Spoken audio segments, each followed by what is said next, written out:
This is An American Workplace, a podcast dedicated to rewatching and discussing NBC's beloved mockumentary series, The Office. My name is Chad Hopkins, and joining me, as always, is my good friend and co-host, Katie White. Katie, how are you doing tonight?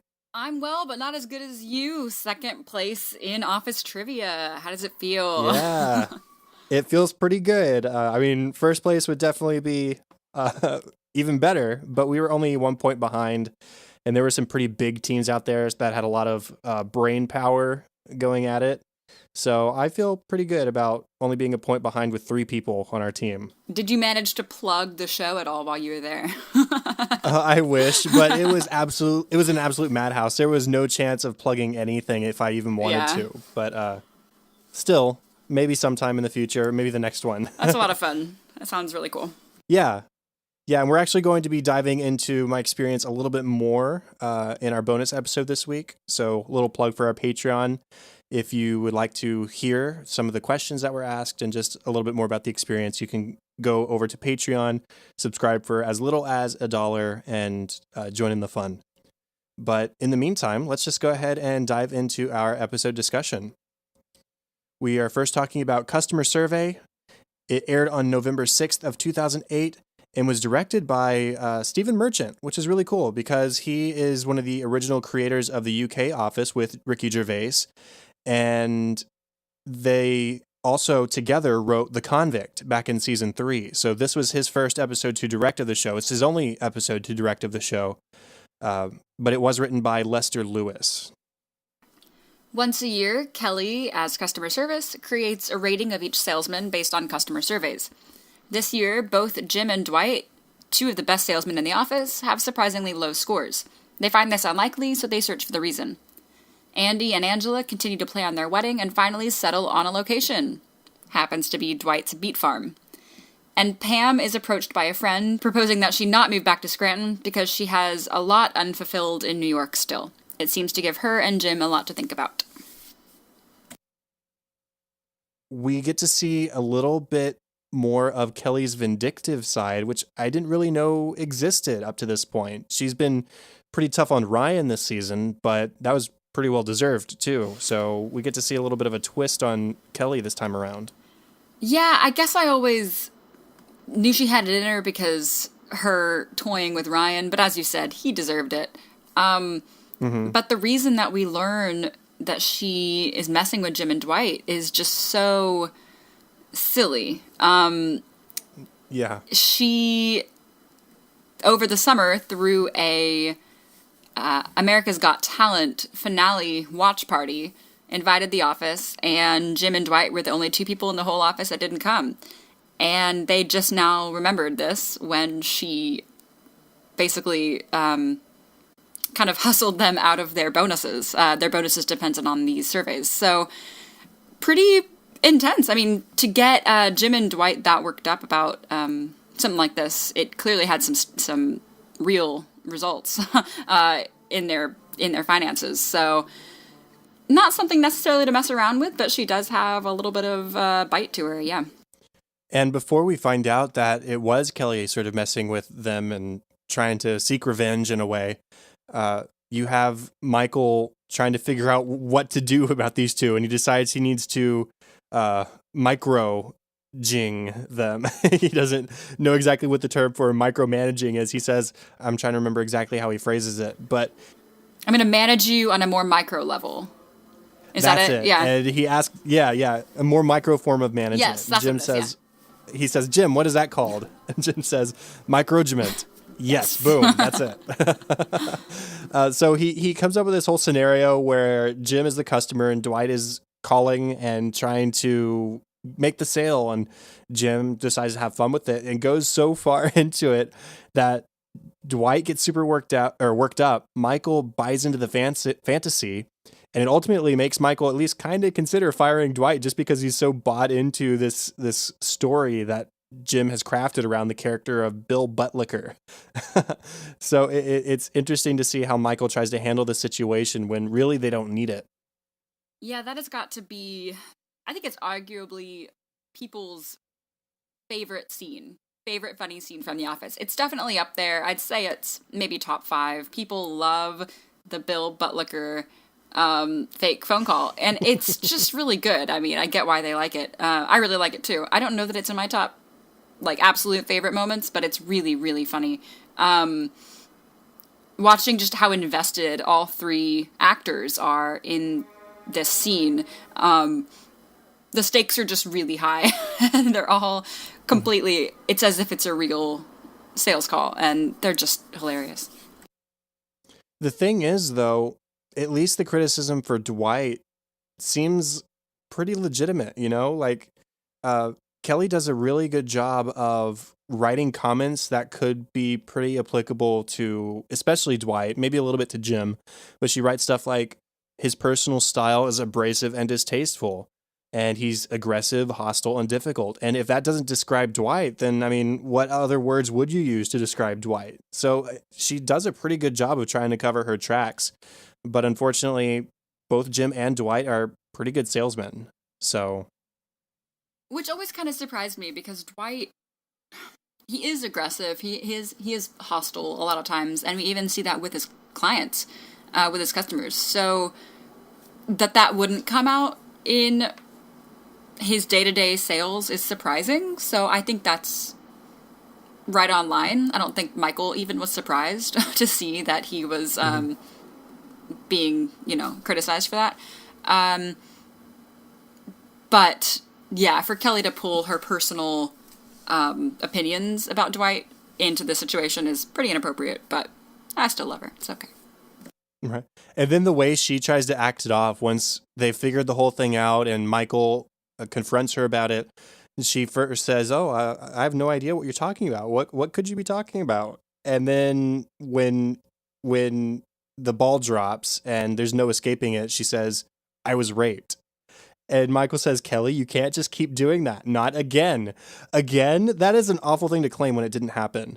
And secondly, we've seen her do something like that before back in Dunder Mifflin Infinity, back at the beginning of season 4, when she claimed she was pregnant just to get a dinner date with Ryan.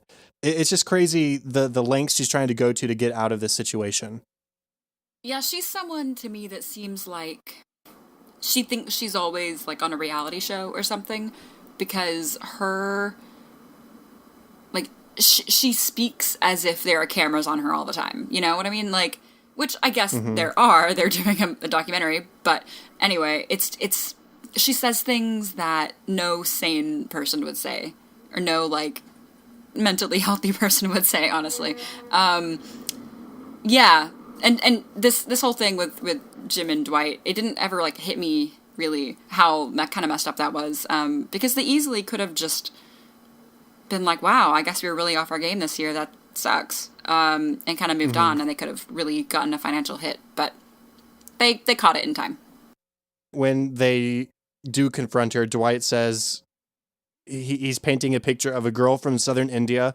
I can almost guarantee she wasn't born in India, who, despite being welcomed to this country, will now spend the rest of her life in prison for a crime she did commit. This isn't, I mean, I wouldn't think this is like prison-worthy offense. Maybe fireable, but I really like how Michael deals with the situation. And because he empathizes with her, he says, I have such great trouble getting people to come visit my place. Like, I understand trying to have people over and them ditching you or just straight up not going or showing any interest. So I'm going to take it easy on you. And I really like that. I mean, still, what Kelly did was wrong. There's not really an excuse for it. But Michael sympathizes with her on that level, and I like that. We also don't get a whole lot of Michael Kelly scenes one-on-one, so it's cool to see them interact a little bit. Having them sort of cackling there at the end, trying to disguise that they're having fun when he should be chastising her in a certain way. It's a pretty great scene. Speaking of Michael, at the very start of the episode, he has lied to everyone about what happened between him and Holly at the end of the last episode when they parted ways. I mean, from what I remember, It was definitely more on the breakup side of things, not the we're engaged side of things. And he gets so caught up in the lie that he's eventually on the phone with his mother on speakerphone with everybody else listening around. And he has to admit to everybody, including his mom, that no, I'm not getting married. In fact, his mom, right off the bat, he says, "Mom, I'm getting married." She says, "No, you're not." And it wasn't even like a, "Wait, no, you're not." Like, it wasn't, she didn't for a second believe that he was engaged. And then Michael said, "Whenever I'm getting married, you don't believe me." So clearly this is... Maybe because you're not married. Right. Yeah, after all this time. So clearly he's done this before. My guess is every girl that he has thought about dating, honestly, Yeah. I feel like he's done this with every girlfriend we've seen Michael have. And this is, I guess, just to make himself feel better, he can play out this little fantasy of what he would rather happen than what has actually happened. But it's a scenario that's best left in your head, and he decided to do the live showing, which was not a great idea, because it's sad. Because when everyone finds out that it's in fact false, it's really pathetic, honestly. I think Michael amplifies others' opinions of him. So if they think something he did is nice or cool or slightly awesome, he multiplies that by 10 in his own mind. And so he's already feeling sorry for himself because he and Holly had to break up. And so if everybody else starts feeling sorry for himself, he's just going to like dive into a pit of despair. I mean, there's no middle ground with Michael. If somebody thinks something of him, he's just going to multiply it because that's the kind of person he is. He's always putting on a show. And so it's always 10 times better or 10 times worse than it actually is.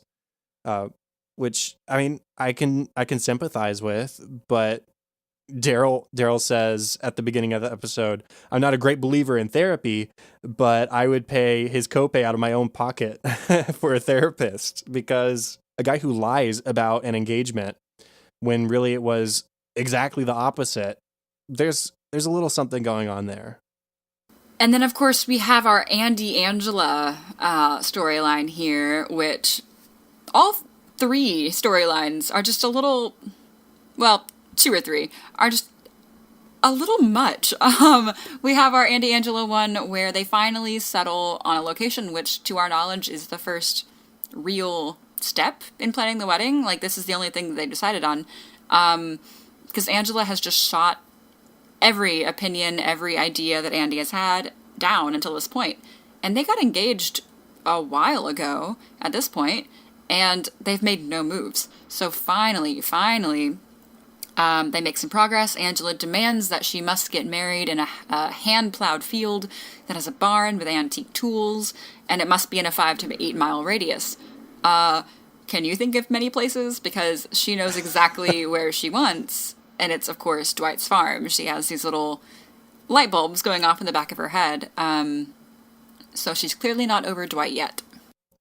She's so specific with what she wants. She wants a barn where she can lay on her back and see the stars through the holes in the roof, and tools on the walls that she can look at when she turns over. I mean, she obviously has a very specific place in mind because she's probably had sex in a very specific place on Dwight's property. And Yeah. well, first off, I have to ask, Andy is so psyched when he finds Schrute Farms. And it's almost as if their conflict from the previous episode is completely erased, right? That was employee transfer where Dwight showed up dressed as a Cornellian and they had their whole conflict. So it's only been a weekend, but I guess, I mean, it was a, a quick spat and they were done.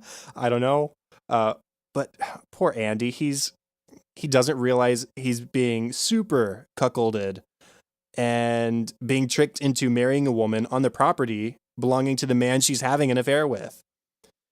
When they meet with Dwight in the conference room, Dwight barely looks at him while he's talking about Schrute Farms and how he'll work tirelessly for them and they're free to stop by any time of the day or night. I mean, pretty different intentions than what he's actually saying. There's a very clear subtext to those of us who know what's going on. And Andy tries to hold Angela's hands and she has no reciprocation. It's just like, what do you expect me to do with this? As she continues to look admiringly and lovingly back on Dwight. It's just such a sad moment because Andy is trying to make something happen and Angela's blocking it every step of the way. In my notes for this, I just put, first of all, how pathological. It's just like, as you said, to marry someone you don't love, and you've said you don't love, to marry him in the home of the man that you are sleeping with voluntarily. It's just incredibly messed up. And that's the only place that she's even willing to discuss getting married. It's like a control game. You know, I have power over you because I have the secret and I'm holding it right under your nose, but you don't see it. It sucks. Yeah. And Dwight's talk with them about the location and, you know, how great a wedding vendor he would be. He's just longingly staring at Angela. It's very private. It's very, like, intimate. And he's just staring at her, and Andy would love to be part of this conversation too, but it's definitely just between Angela and Dwight at this point. Andy may as well just not be there. We'll talk more about Pam and Jim here in a few minutes. There's one small thing that I wanted to mention. There's a whiteboard that's behind Kelly's desk that we get a little bit of a glimpse of. And I think we've seen it at other points in the series so far, but it's labeled Ending Quarterly Sales. And the top name looks like Andrew, so I'm guessing Andy. And then it's Jim, Dwight, Phyllis, Stanley, Michael, and Creed. I don't know how much faith we're supposed to put in this thing, whether it's real or accurate or not, but that would mean that Andy is the best salesman, or has the most sales, then Jim, and then Dwight. So do we really think Andy is the best salesman at this time? And there's sort of an answer in the deleted scenes. And is Dwight really the third best? And how is Creed selling paper if he's the Quabity Assuance guy?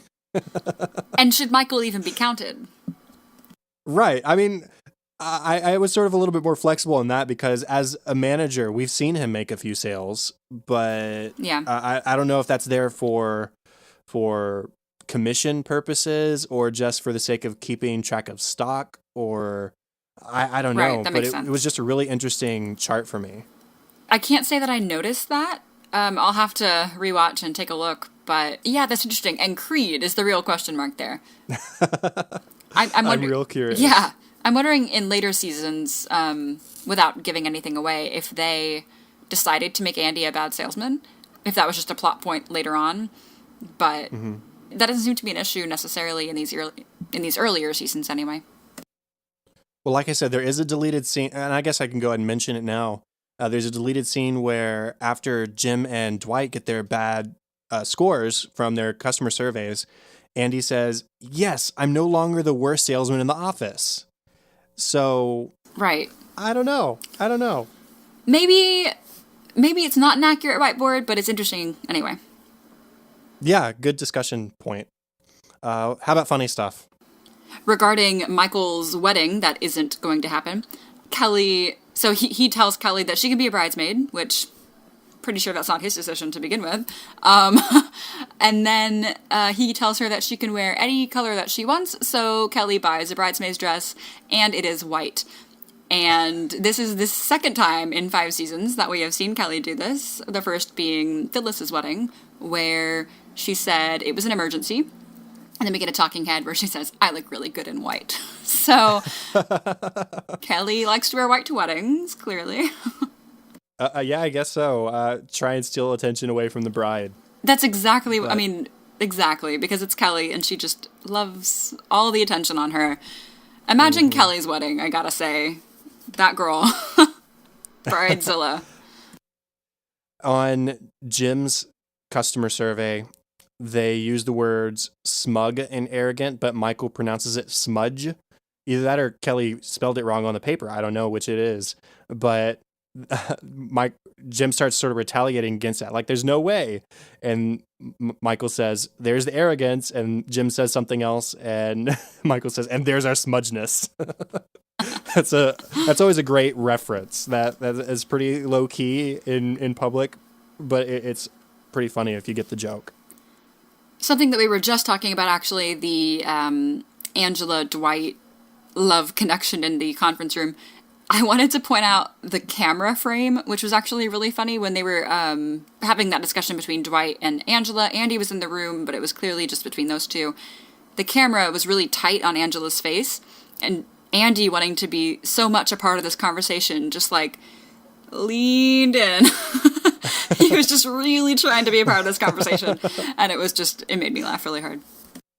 When Dwight goes in for his reviewing of the customer survey with Michael props his feet up on his desk, and Dwight leans back and starts to do the same, but right before his feet touch the hardwood, Michael says, "No," and he just says, "Sorry," and puts his feet down. Kelly, as I mentioned earlier, had her America's Got Talent finale party, and as party favors, she gave everyone mugs with their faces and a star like the America's Got Talent logo. And a couple of funny moments regarding these mugs, one being Jim is having a cup of coffee and he uses Andy's mug. And he says, "Hey man, that's my mug. Do you mind not using it?" And Jim pretends that he doesn't see the resemblance between Andy's face on the mug and Andy's real face. And so he makes him make the same face that he makes on the mug. And then related to that, as Jim is realizing what the problem is, why Kelly is mad at him, he's realizing that everyone besides Dwight and himself have these mugs. And again, with the cameras, there was just really good camera work this episode. He was just jumping around from desk to desk, looking at the cabinets, and the camera work got really, really fast. And actually, as Mindy Kaling said in the commentary, it's like an M. Night Shyamalan movie. He's just, it's like so dramatic. It's everything ties together. Yeah, it's like a mystery's been solved, and he's like running around, and it's just very dramatic filming, and it's really funny. I did have some beef with Jim though. Like, who just goes into the kitchen and just grabs a random mug? Like, you should have your mug that you should use. But it's a good comedy moment, so I don't really care. But I was like, I would have a mug. Right. And I would wash my mug, and I would use my mug. Maybe a couple mugs if I don't want to wash every day.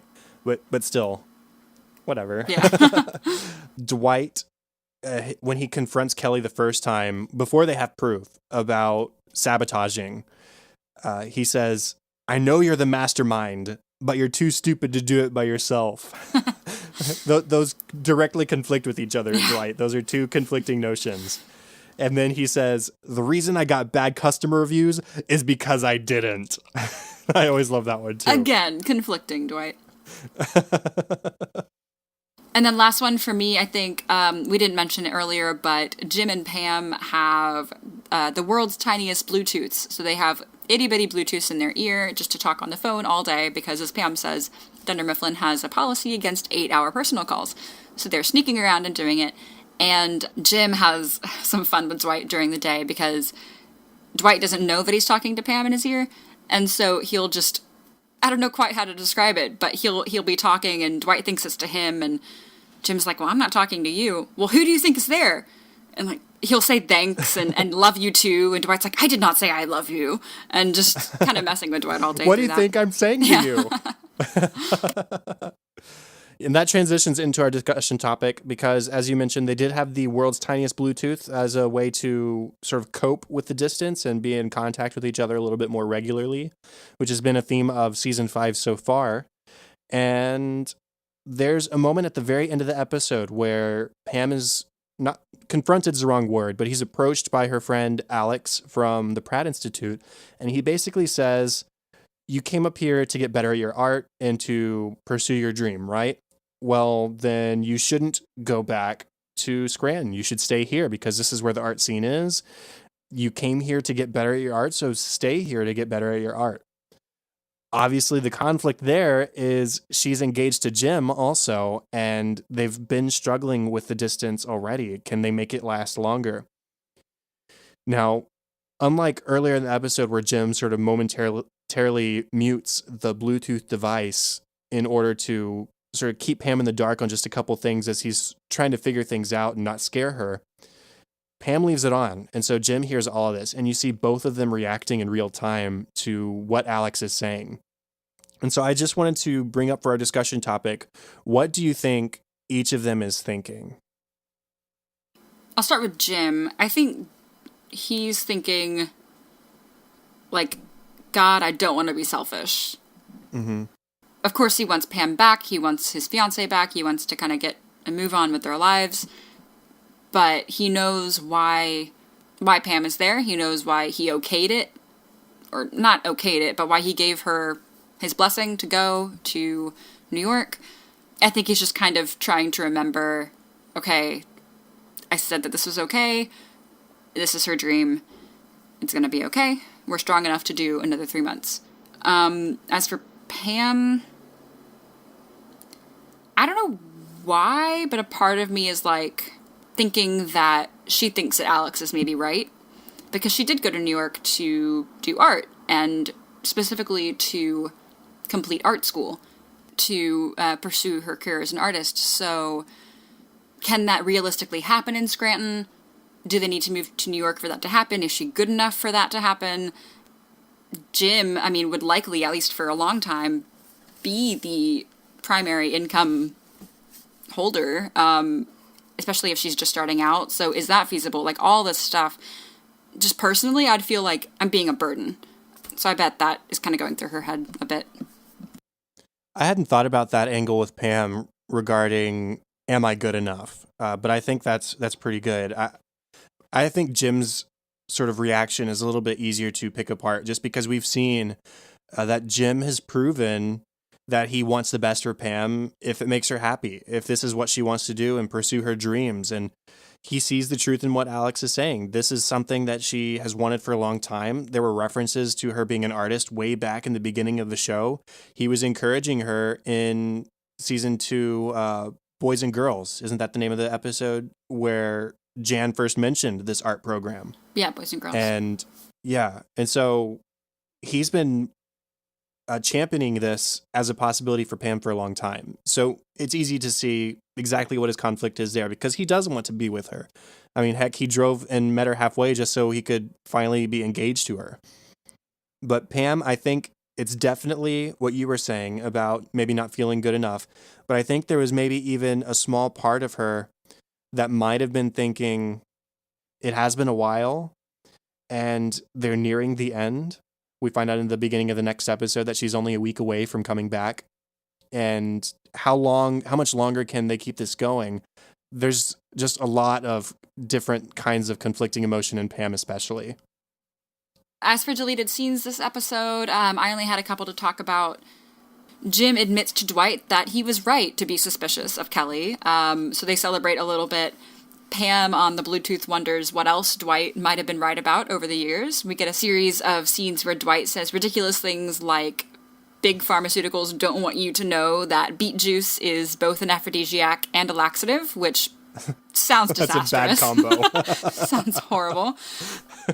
That Jesus' daughter was the Mona Lisa, and that fake crab meat is actually real crab meat, and that real crab meat is lobster, which might be the most random of the three. So what's lobster then? You don't ask. At the start of the episode, when Michael is still exercising this fantasy that him and Holly are engaged, they ask about how he proposed. He says, I bought Holly a 10-carat diamond ring, and you see Jim in the background just sort of shake his head. And I looked up what a 10-carat diamond ring looks at. It's I did huge. too. There's no way. No way. No. And he says, I got down on my hands and knees. That's called begging. Yeah. And a shooting star went overhead, and it lit up the diamond to look like a shooting star. But also, we were in a restaurant, so There goes the shooting star. He says, I hid the ring in a cheeseburger. And she started choking on it. And he had CPR training, he claims. So he started doing the Heimlich. Those two things aren't related. And the ring popped out of her mouth, bounced off of the shrimp cocktail. Don't know why you'd be eating shrimp cocktail with a cheeseburger, but anyways, it landed miraculously right on her finger. 1,000,000 to 1 shot. Like every comma that you get to in that sentence, I'm like, wait, but that's not. You just said. Yeah. It's just a completely ridiculous statement. And I love how Jim just knew right away. He said 10 carat, and Jim's like, nope, that's not a true story. Dwight has a talking head where he explains that with his bonus check he gets from this rating, if you will, from customer service, he buys paper for himself. It boosts his sales, which boosts his bonus. He said, eventually I'll get a bonus so big I can retire on it, and then I'll use the papers to write the memoirs. Okay. That's ambitious, but I appreciate your self-starter attitude, Dwight. Go for it. Yeah, it's not a bonus if you feed it back into your sales in order to get another bonus, in order to repeat the cycle over and over. Whatever. Not how it works, but that's okay. But I would love to read a memoir from Dwight. We get a little taste of that at the beginning of Rainn Wilson's book. There's an intro written as Dwight to his book. So I didn't know that. great. That's cool. Yeah. Michael is trying to explain why the customer surveys are important, so he introduces a scenario that is exactly paper. He even says reams. He says 500 reams of carrots. And so it doesn't work at all because you don't buy reams of carrots, and it's not necessary because it's not a hard concept to understand. He just says, replace everything I just said, the word carrots, with paper. And that's why customer surveys are important. It's not hard to understand, Michael. Last one for me. Dwight says that people need to be more paranoid. And then he reveals that he subscribes to the multiple gunman JFK assassination theory instead of just Lee Harvey Oswald. And he says, I would have fired first with the hidden gun I had. I would have killed all three of them, including the supposedly fake Jackie Kennedy sitting right next to him. And then he would kill himself to not cause a paradox. But would killing the killers not cause a paradox?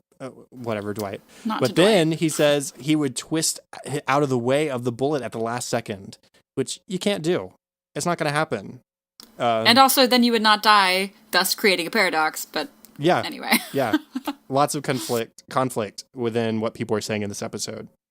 And then we also got a commentary for this episode. Stephen Merchant, Mindy Kaling, and BJ Novak. Is that right? No, it was Paul Lieberstein. Paul Lieberstein, yes, thank you. Oh, which, by the way, something we hadn't mentioned yet, Paul Lieberstein in season 5 took over show running. That's right, yeah. Greg Daniels was the guy for the first 4 seasons, and at the beginning of season 5, it's Paul Lieberstein, I think, with Jennifer Salata, and they take care of things for a while. So yeah, that's right, there's yeah. that tidbit. Good to mention. Merchant said that in the UK version, there was a bit more improv in the US version than in the UK version. He said that in the UK version, they generally filmed what they wrote, a little bit of improv here and there, going into and out of scenes. Ricky Gervais liked to, wiggle a little bit, but in the US version, he said there's a lot more wiggle room.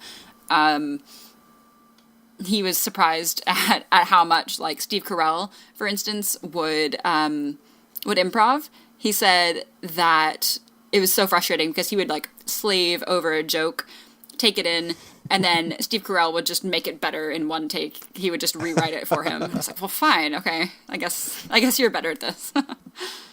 Yeah, it was a really interesting commentary because we got a little bit of insight into the UK version as well. He said that him and Ricky Gervais pretty much tackled the show, their version of the show, on their own. They didn't have a huge network behind them or a huge production team. It was the two of them sitting in a room together, brainstorming story ideas, and they were written long before they started filming. And so, yeah, there wasn't as much wiggle room aside from scene transitions. So that was really interesting. And then they talked about how day one of filming, they scripted this whole episode with this idea of the tiniest Bluetooth device, thinking that it existed. And then day one of filming, they realized, oh, it doesn't exist. And so they had to craft something up themselves. Yeah, that's why Mindy says that they threw in that they bought it, or that Pam bought it at a Japanese shop in the village because, like, sure, maybe this was smuggled in from Japan and I don't know, like just some cover story, and that they would have cost close to like $20,000 or something just to get these at this time, which, yeah, didn't exist. Again, about Stephen Merchant, he said that he felt like he brought so little to this episode as the director because the performers were so good that they could basically just do it without him. Kind of again about that Steve Carell bit, like he said he just didn't feel super needed.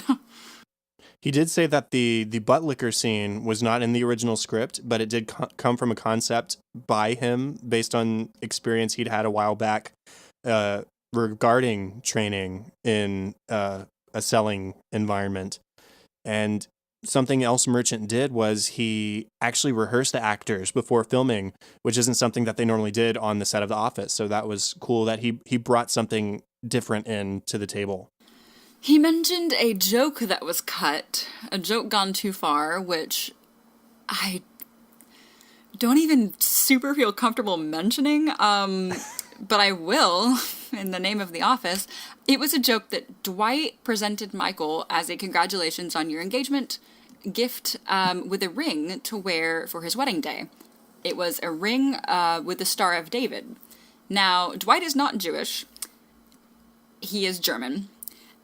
And there are some strong ties we have been insinuated to Nazism. I will end it there. Yeah. Yeah. How would he have gotten that? Yeah. Let's go ahead and transition into our next episode. On that note, our next episode is Business Trip. It aired on October 13th, 2008. Was directed by Randall Einhorn, written by Brent Forrester. David Wallace is sending Michael on a business trip up to Winnipeg, that's in Canada, and he's accompanied by his translator, Andy, and his numbers guy, Oscar. In addition to attending to business, the trio hit up the local nightlife and tried to make the best of their time in a foreign country, with varying levels of success.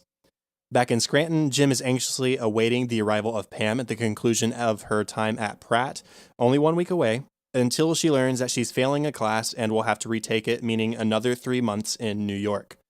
Pam must decide what means more to her, being with Jim or finishing what she started in art school. We kind of get a conclusion to what was thrown at us in the last few minutes of the last episode with the Jim and Pam situation. Let's start with Michael, though, because he's always a good place to start. David Wallace is sending him on this trip because he feels bad for him. He had to yank Holly back to Nashua, back to New Hampshire, and this is sort of a goodwill gesture. Michael's really excited about going on this trip. David says also it works out nicely because no one really wants to go to Canada in mid-November. But Michael sees himself an international businessman now and is thrilled at the opportunity. But as we see as the episode progresses, it wasn't a Band-Aid big enough to fix what David did. He's so excited for this trip. He's hyping up what he's going to buy and what he's going to do and how he's going to fly. He says, I'm going to eat a filet with mushroom sauce. I don't know what he thinks airlines normally serve on their flights, but I can tell you it's normally not fillets with mushroom sauce. Yeah. Oscar offers him a sandwich, and he turns it down, only to learn that there won't be a meal served on the flight because it's less than 2 hours. And that also means that very few, if any, of the 20 DVDs he brought for this trip, he'll be able to finish. It's like Michael does no research, which No. I think that's probably very accurate, yeah. Or the research he does is very poor. Yeah, just a brief skim. He's so excited to fly business class, which admittedly I've never done, but as you said, even on nicer airlines, I can't imagine the food being just incredible. Maybe on the nicer airlines, edible, but no. He's thrilled. He's also over the moon about the idea of his hotel having a concierge, which I feel like most hotels that are like of a certain quality have concierges, if you will. He likens them to a modern day geisha, schooled in the art of fanciness. So he is just absolutely taken with his hotel concierge. Even if like the smaller hotels don't have concierges, I think the people at the front desk are generally pretty well versed in their city and can help you out in the same way a concierge would be able to. So it's definitely not a big deal like he makes it up to be. He treats her like she doesn't speak English. He says lots of how you say a beautiful night or how you say completely glowing or whatever he says. And she just looks completely bewildered at first because he and the others have taken her advice to go to a bar called The Huntsman, and she ends up being there. And as bewildered as she may seem at first, Andy buys them both a glass of wine.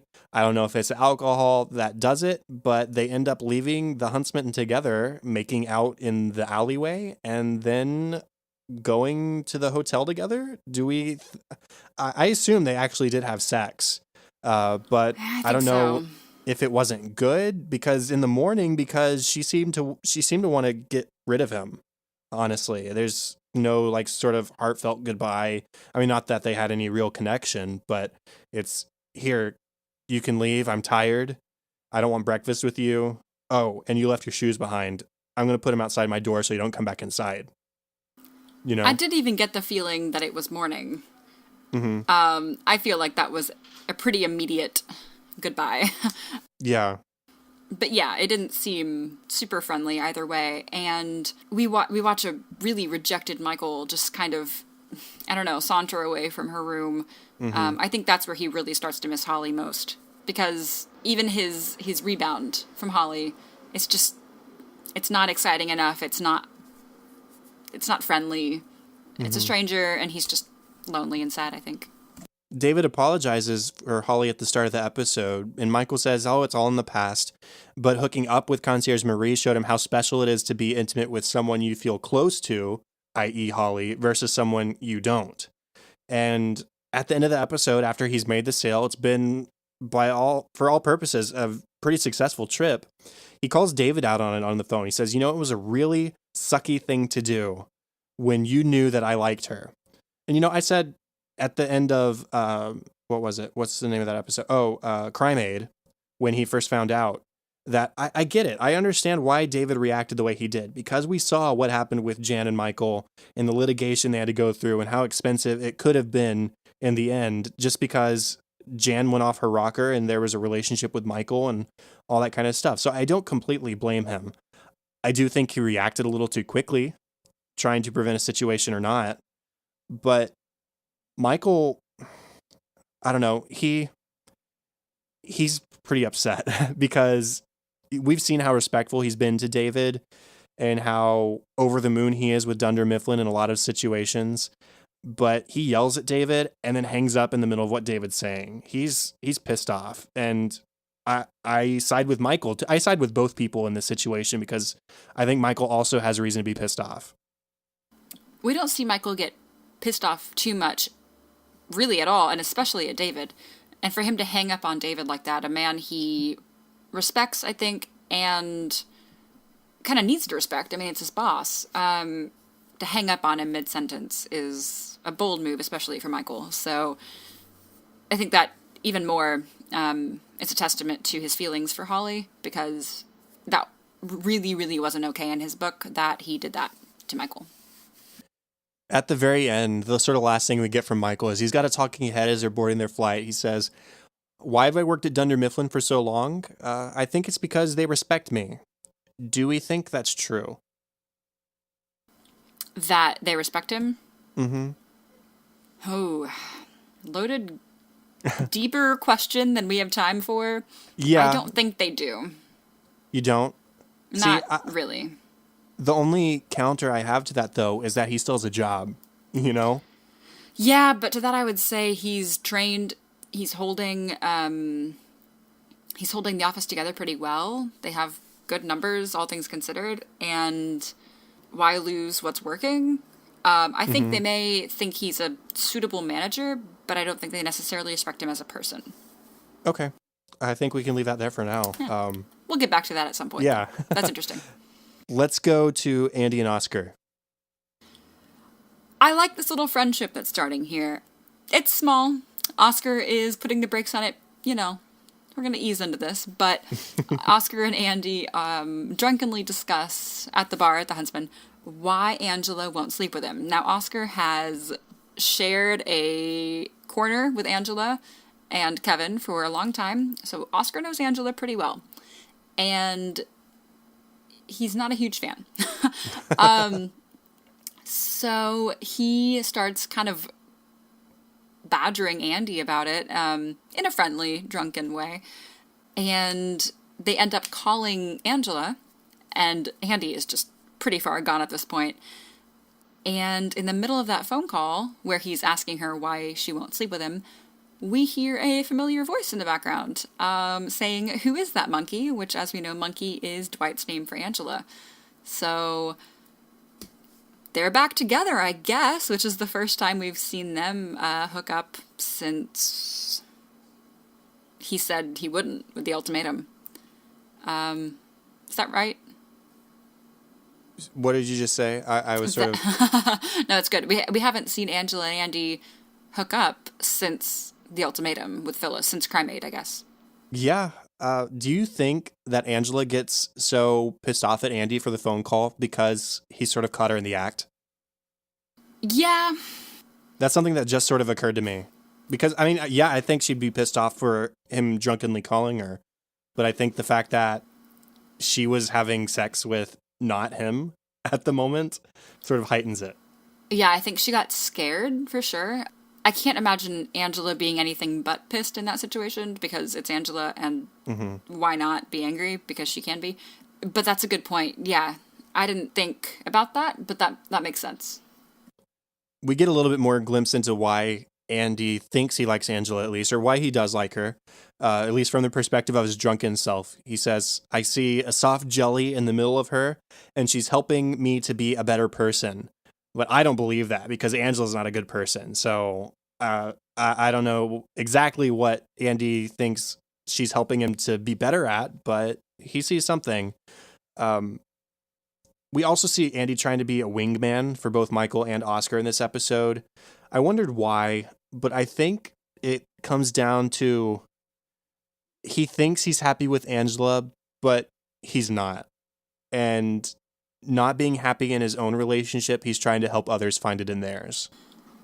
That's a good point. He is so desperately trying to, like, pawn love off on people because he isn't.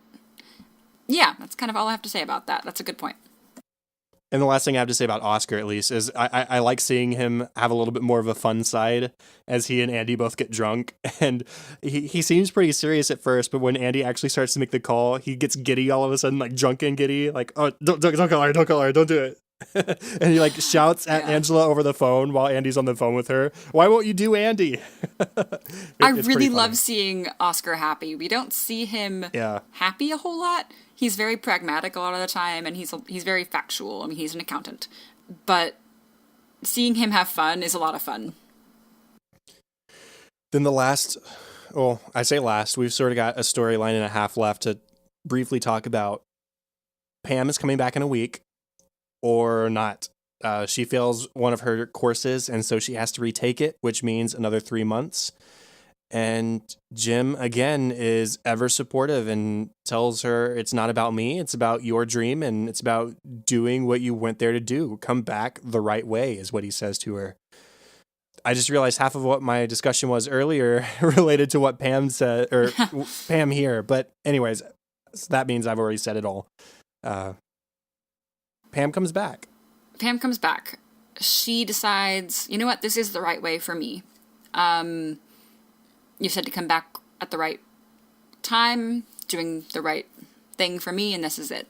If that means not finishing art school, that's okay. I didn't like graphic design anyway. I was never going to do graphic design, so you know what? It's fine. I'd rather be with you. So it works out. It's good to see her back. It is. And then we've got the last bit as far as story goes. Kelly and Ryan. Kelly has been resisting Ryan so well this season, but she loses that battle. In a really funny way, too. She has the best talking head cutaways. I think back to Dunder Mifflin Infinity again, when she says that she's pregnant, and it cuts immediately to her talking head where she's just shaking her head at the camera. And we get the same sort of thing here where she has a talking head. She says, Ryan and me are not going to happen. He hurt me too bad for too long. That door is closed. And then immediately cuts to them making out aggressively. Like on his desk. Yeah, aggressively making out in the annex. So yeah, it's a hysterical cut. She does have really good talking heads, you're right. But then Kelly says, you know what, this can't happen. Ryan says it has to happen. And she says, okay, well, I'm with Daryl. And he says, well, I've already typed you out a text. So they've been together for a while, and she's going to break up with him via a text, but that's cool, which Ryan typed out.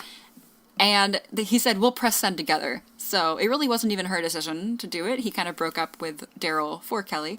And then Daryl immediately texts back, that's cool. Yeah. That's what I have to say about that. Yeah, I think we have a little bit more to say when we get to our discussion topic. But yeah, Daryl walks with a little extra bounce in his step at the end of the episode. What about funny moments? Actually, the first line of this episode is pretty great. Michael says, did you know that in Morocco, this is in anticipation for his trip to Canada, or Canada, as he says.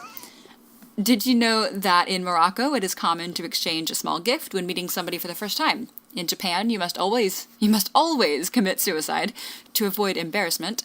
That one's kind of striking in the wake of the whole Logan Paul suicide forest fiasco. Yeah, a little bit. Yeah, because I think that's what's in reference to. I think it is. Yeah. Well, not to Logan Paul, but to the suicide forest. A little, yeah. But I like how he says, you must always commit suicide, as if you have that opportunity more than once. Mm-hmm. And in Italy, this is my favorite, of course, you must always wash your hands after going to the bathroom. This is considered to be polite. Which insinuates that he does not wash his hands in America. I'm going to probably say that he doesn't. So. Yeah, he hypes up all this foreign information to everybody, only to reveal he's going to Canada, which is not really foreign at all. It's in the same continent. He says, I'm fascinated with the international. The women, the pancakes, i.e. IHOP, the man of mystery, i.e. Austin Powers. So various things that have the word international in their title. Yeah. Michael, also in anticipation for his trip, is talking all about the international things. He says, Meredith, I want you to pretend that you're from Abu Dhabi. And Meredith looks totally surprised and just goes, hello.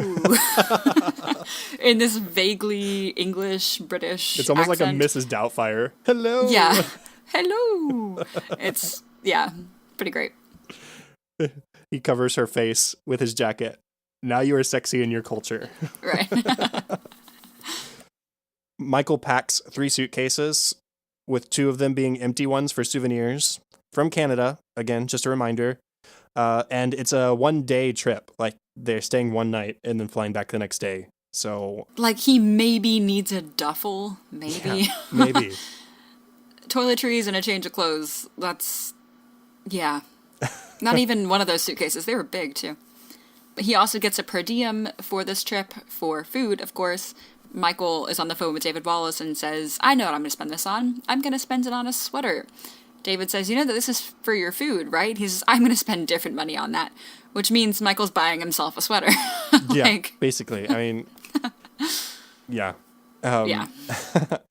Jim, with everyone knowing that Pam comes back in a week, they've been really weird and oddly personal. We see Kevin slap his butt. We see Creed approach him and start massaging his shoulders. Phyllis just sort of creepy grins across the room, and Stanley cackles like they know something's coming. They're making like sleeping jokes, like, oh, it's been a while since you had some, huh? You're going to get it when she comes back, is basically what everybody's insinuating. I guess one last one for me, Ryan at the beginning, sort of at the beginning of the episode, where he's trying to impress Kelly and win her back, which he quickly does. He says, you know what, as soon as Pam gets back, I'm going to be moving back here to the annex with you. Here's probably where I'm going to do my push-ups every day. And it's right by her desk. And he starts doing push-ups. Kelly says, is that supposed to impress me? And so Ryan puts one arm behind his back and like barely gets through push-ups and is breathing really heavily, but looks up at her like, yeah, now what? And of course that works. Yeah. I love that Andy brings back Beer Me for this episode, back from Product Recall. He says, Beer Me de Long Island iced tea, s'il vous plaît. Oh, and he says, bad decision in a glass. And then later he says, it's true what they say. Long Island iced teas are way stronger in Canada. Man, it's true. I've always thought it might be. Yeah, I've heard that all the time, every time I order a Long Island iced tea. Yeah, that one time. Yeah. I like Long Island iced teas. It's not my favorite drink, but it's a bad decision in a glass, Chad. Yeah. Deleted scenes. What do you have? We got some more international facts from Michael. He says, in England, they say hi. In China, they say hiya, which I think is a martial arts reference. In France, women are sexy. In Latin America, they're spicy. In Germany, they're robust and huge. Jim asked, where are you getting all of this information? He says, from the information superhighway and movies like European Vacation, Gung Ho, Notting Hill, Under the Tuscan Sky. I'm only familiar with European Vacation of those, which is, of course, a National Lampoon movie. So you definitely can't trust that one. And I'm assuming the others are in the same ilk. I know of a couple, and I think it's actually Under the Tuscan Sun, and Michael says Sky. Yeah. Oh, you're right. I think you're quoting him correctly, but he's misquoting the movie. Okay, good. I haven't seen it. I think that's right. Mm-hmm. I love this deleted scene. Michael is trying to exchange money for Canadian dollars from U.S. dollars. And first of all, he's trying to exchange 2,000 U.S. dollars. It's one night, Michael. It's one night. Like, even for a really nice dinner, that's just not going to happen. So Oscar suggests, you know what, we're here for one night, change it back. And so Michael does. Andy says, you know what, get as much as you can because strippers don't take credit cards. So Michael changes it back again. Oscar says, stop, you only need cash for the cab ride. So Michael changes it back again.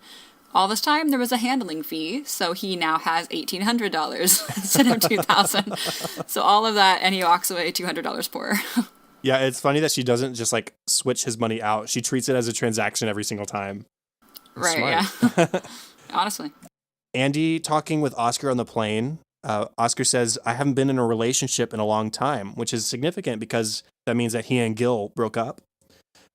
Which it was mentioned at the end of during Beach Games back in season 3, that he was trying to get out of that relationship. So we know that it might have been as early. No, it was the end of season 2 that we had Beach Games. So it might have been as early as season 3 when him and Gil broke up. So just a little tidbit that is official. Oscar is single as far as relationships go.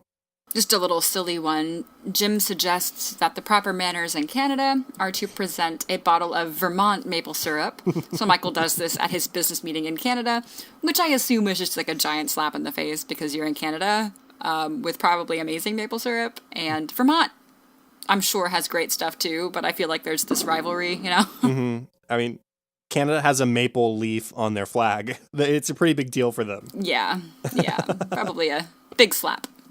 The last one for me, it's one that I would have liked to have seen in an episode. I think that everybody who likes Office needs to see this one because it's super stinking sweet. Jim and Pam have gone inside after reuniting in the parking lot, and they're looking at things she's worked on in her art classes at Pratt. And so he flips through some logo work in her portfolio, and in the back, he finds her sketchbook tucked away. And he just completely marvels over how good she is. And we see some of her sketches. They're really good. His reaction is just so genuine and wonderful. And I think it validates Pam a little bit. Yeah, maybe I failed at this computer stuff, but I'm still a good artist. And it's not just it's not like Roy said in her art show where her art was the best art of all the art. It's Jim completely thinking that she's a fantastic artist, and it's a really cool moment. Yeah, that was the last one I wanted to mention too, and I put the same thing. I put just so different from Roy. Mm-hmm. I think he even says, like, look how much you've grown. Like, he's making specific remarks about her as an artist and how she's grown since she's been at Pratt, and therefore validating her trip to Pratt, not her trip, but her education at Pratt, and how that's saying so much about it was worth it for him that she go, because look how much better she's gotten and all this stuff. And just, it was so nice just to see him really appreciate what she does. Yeah. And even if she failed art school, it doesn't mean she has to stop pursuing her dream as an artist because she has talent. Right. Absolutely. On to the discussion topic. So we talked about the breakup text between Kelly and Daryl from Ryan. Daryl said, "It's cool." What do you think went through, I guess, both Ryan and Daryl's heads at this point? I think Daryl was glad to be rid of her because we'd seen how they'd interacted in previous episodes. He says, you need to access your uncrazy side. And she says, I have never met a man like Daryl Philbin who just speaks exactly what he's thinking. What kind of game is that? So we see that Kelly is more silly and Daryl is not really up for that kind of thing, but they've lasted a while. Ryan, I think, just wanted the risk. He liked the risk. Daryl's a big dude. He and Kelly have been dating for a while now. And so with him and Kelly hooking up, there's the threat of Daryl getting pissed and causing a scene. But with Daryl not upset, the risk and the wrongness of the situation is gone. And so the appeal is gone for Ryan. Yeah, that makes a lot of sense. I was thinking, from Ryan's point of view anyway, I was thinking it was more like, if Daryl is so easily letting Kelly go, what did I just get into? Yeah, I think there's some of that too, for sure. Yeah. But I also think it was about risk. Yeah, because absolutely. When they first start making out after that talking head where Kelly says, it's not going to happen, she says, this is so wrong. And he goes, yeah. Yeah, it's wrong. Like, good. Yeah. Good. So. Yeah, that's a good point. Well, I think that's everything, right? Yeah? Yeah. That is the end of the official 42nd episode of An American Workplace. Thank you all for listening. Contact for the show, facebook.com/workplacepod and @workplacepod on Twitter. Please consider going over to iTunes, rating, reviewing, and hitting that subscribe button if you feel so inclined. You can also rate us on Stitcher and Facebook on our Facebook page. You can also email feedback and ideas to workplacepod@gmail.com. You can find me at Twitter. Let me go over to my Twitter app. At Twitter. We'll bring you to Twitter. Let's try that again. You can find me on Twitter at KTLady623, probably the best place, or at facebook.com/katie.white. The best place for me as well is at Twitter, at Chadadada, CHADADADA. Also, facebook.com/chad.hopkins. And don't forget my other podcast, Cinescope, where we talk about the movies we love and why we love them. We're going to be releasing an episode over the Goonies next week, so that should be fun. Show notes and contact information can be found at workplacepodcast.com. Shout outs to, Nitin Toms and Greg Arnold for being our 2 newest subscribers on Patreon. Thank you both very much. Hope you're enjoying the bonus features. If you want a shout out and more of An American Workplace each week, including access to discussion outline and notes, a logo sticker, bonus episodes, and live streams, check out the Patreon page, patreon.com/workplacepod, and pick the support level that you think is worth it to you to show us some support and get that bonus stuff. And that is all for this week. Thank you for joining us to watch one of our favorite shows, The Office, here on episode 42 of An American Workplace. Make sure to join us in episode 43 for our discussion on the next 2 episodes of season 5, Frame Toby and The Surplus. Bye.